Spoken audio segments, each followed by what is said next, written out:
ABP ਤੇ ਜੁੜੇ ਹੋ ਤੁਸੀਂ। ਇਸ ਵਕਤ ਸਾਡੇ ਨਾਲ ਬਿਹਾਰ ਦੇ ਇੱਕ ਕਿਸਾਨ ਆਗੂ ਮੌਜੂਦ ਨੇ ਜਿਹੜੇ ਲਗਾਤਾਰ ਕਿਸਾਨ ਮੋਰਚੇ ਦੀ ਇੱਥੇ ਅਗਵਾਈ ਕਰ ਰਹੇ ਨੇ ਤੇ ਅੱਜ ਬਹੁਤ ਸਾਰੀਆਂ ਸਮਾਜਿਕ ਧਾਰਮਿਕ ਤੇ ਹੋਰ ਜਥੇਬੰਦੀਆਂ ਦੇ ਵੱਲੋਂ 30 ਨੂੰ ਪੰਜਾਬ ਦੇ ਚੱਕੇ ਜਾਮ ਨੂੰ ਲੈ ਕੇ ਇੱਕ ਕਾਲ ਦਿੱਤੀ ਗਈ ਸੀ। ਅੱਜ ਸਮਰਥਨ ਦਿੱਤਾ ਹੈ ਵੱਖ-ਵੱਖ ਜਥੇਬੰਦੀਆਂ ਵੱਲੋਂ।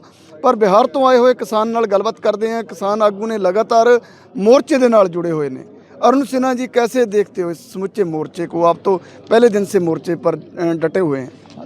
देखो, मैं इस लड़ाई को इस रूप में देखता हूँ कि यह आंदोलन और यह संघर्ष वो किसी जमात विशेष के लिए नहीं है, सूबे विशेष के लिए भी नहीं है, बल्कि पूरे देश के बदहाल लोगों को खुशहाल बनाने का आंदोलन है। तो ये बात बहुत साफ है कि जितना बड़ा आंदोलन होगा उसके हिसाब से मुद्दे बड़े हैं तो बड़ी ताकत की ज़रूरत पड़ेगी। और इसीलिए 13 फरवरी से लगातार ये आंदोलन अपने मुकाम की ओर आगे बढ़ते जा रहा है। और इसके मुकाम को हासिल करने के लिए संयुक्त किसान मोर्चा गैर राजनैतिक के संयोजक कन्वेनर और इस देश के सुरमा जगजीत सिंह डल्लेवाल ने जो फैसला लिया और दोनों मोर्चे ने जो फैसला लिया कि जगजीत सिंह डल्लेवाल आमरण अनशन पर बैठेंगे और उनकी शहादत के बाद सुखजीत सिंह हर दो झंडे बैठेंगे, तीसरे नंबर पे इंद्रजीत सिंह कोटबुडा बैठेंगे, चौथे नंबर पर सुखजिंदर सिंह खोसा बैठेंगे और इस प्रकार से लंबी लाइन है। तो जितना बड़ा फैसला ये लिया गया है इससे बड़ा कोई फैसला लिया नहीं जा सकता है। और इसीलिए हर हाल में इस आंदोलन के जो मुद्दे हैं उसको हल करना ही पड़ेगा, चाहे वो अपने आप को जितना भी ताकतवर समझता हो। तो अरुण सिन्हा जी, 31 दिन हो गए हैं लगभग अमर अनशन पर बैठे जगजीत सिंह डल्लेवाल को। अभी तक केंद्र से कोई नुमाइंदा बात करने के लिए यहाँ पर नहीं आया। तो ऐसे में तो शहादत हो सकती है। जगजीत सिंह डल्लेवाल ने जो कहा कि मेरी शहादत से ये कृषि कानून जो जितने भी है किसानों का अगर फ़ायदा होता है तो मैं तो शहादत देने के लिए तैयार हूँ। तो क्या केंद्र जगजीत सिंह डल्लेवाल की शहादत लेना चाहती है? आप जो कह रहे हैं उसका सीधा अर्थ वही है जो आप कह रहे हैं। इसीलिए जगजीत सिंह डल्लेवाल को वो अपने गले का फांस समझता है, क्योंकि पिछली लड़ाई में भी समझौते के खिलाफ जगजीत सिंह डल्लेवाल खड़े थे और जिन तमाम संगठनों ने मिल करके पिछली बार का संयुक्त किसान मोर्चा बना था तो उसने आंदोलन को स्थगित किया था, आंदोलन को समाप्त नहीं किया था। और स्थगित करते वक्त भारत सरकार ने जो लिख करके दिया था तो उस वक्त में संयुक्त किसान मोर्चे की समझ ये थी कि आज तुम लिख करके दे रहे हो, अगर नहीं दोगे तो ये स्थगित आंदोलन फिर से शुरू होगा। तो ये तो उस मोर्चे में शामिल तमाम जत्थेबंदियों की बात है। लेकिन पिछले 2021 से अगर जोड़ते हैं हम तो 3 साल पूरे हो गए। 3 साल के बाद भी अगर उस समझौते पर कोई काम नहीं किया तो दूसरी जत्थेबंदी के लोग जो है सो रहे हैं और वादा निभाने का काम ये संयुक्त किसान मोर्चा गैर राजनीतिक और किसान मजदूर मोर्चा उन तमाम लोगों के ऊपर में जो जवाबदेही थी उसका निर्वाह ये 2 मोर्चे कर रहे हैं।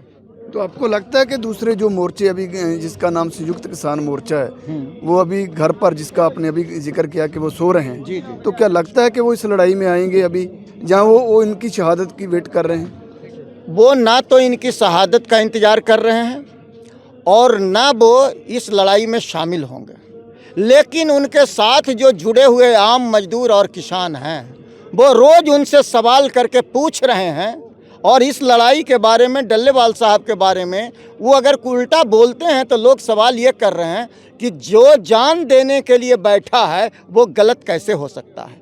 और इसीलिए वो आ रहे हैं भी मंच पर, तो मंच पर आ रहे हैं मीडिया में फ़ोटो खिंचवाने के लिए या फिर अपने लोगों को समझाने के लिए कि हम मिल करके आए हैं और बैठ करके हम योजना बनाएंगे। तो ये बात उनके साथ जुड़े हुए मजदूरों और किसानों को समझ में आ रही है कि एक आदमी जान देने को बैठा है और दूसरा आदमी कह रहा है योजना बनाएंगे।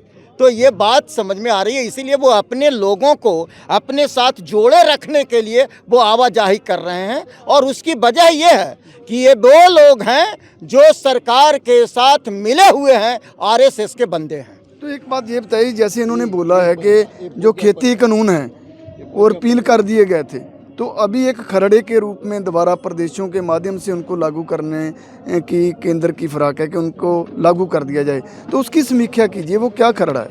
देखो, ये बात ज़्यादा बढ़िया से समझने के लिए ऐसे समझो कि 2 सितंबर को सुप्रीम कोर्ट ने एक आदेश दे दिया और उस आदेश के पीछे पीछे सुप्रीम कोर्ट हम लोगों के लड़ाई में आगे आ गया और केंद्र सरकार पीछे चला गया।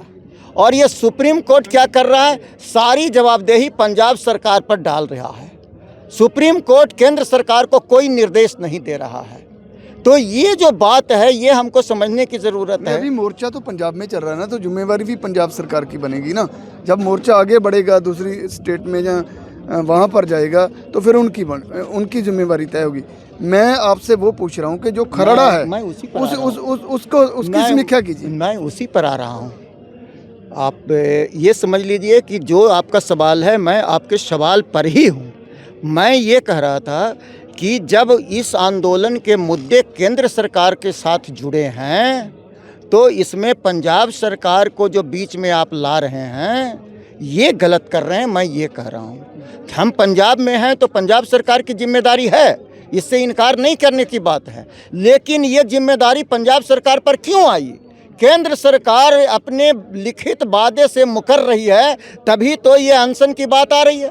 तो अनशन से निपटने के लिए पंजाब सरकार का बोल रहे हो, तो यही बात समझो कि जो खाड़ है जिससे पानी जाता है उसमें ईंट गिरा हुआ है खनौरी में और उसको निकाल रहे हैं सतराना में।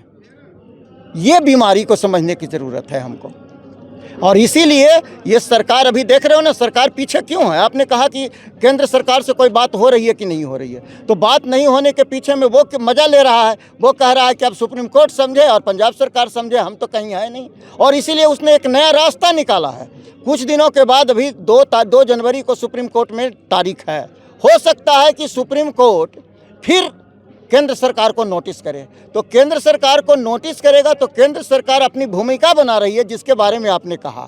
ये जो है एग्रीकल्चर पर, खेती बाड़ी पर एक नया ड्राफ्ट बना रहे हैं। वो नया ड्राफ्ट कुछ नहीं है, वो 2000 ईस्वी में नीतीश कुमार ने राष्ट्रीय कृषि नीति बनाया था, उसी का नया शकल था 2020 में 3 काला कानून। और वही चारों का, राष्ट्रीय कृषि नीति और 3 काले कानूनों, चारों का मिला उला नया स्वरूप है खेती बाड़ी पर ये ड्राफ्ट की जो नीति है। और ये सुप्रीम कोर्ट में कहेगा कि देखो भाई, हम तो किसानों के लिए ये पॉलिसी बना रहे हैं, इस पर इतना खर्चा कर रहे हैं, इतना बजट दे रहे हैं, इस पर विशेषज्ञों की राय ले रहे हैं और आम किसानों को भी कह रहे हैं जिनको राय देना है वो राय दो। अरे मेरे भाई, इसमें राय क्या देना है? सीधी बात है कि पेट में भूख लगी है तो अनाज दो, उसको ये मत बोलो कि हमने गेहूं लगाया है, कनक लगाया है, जब वो कनक कटेगा तब क्या क्या होगा। ये सब फालतू का बकवास है।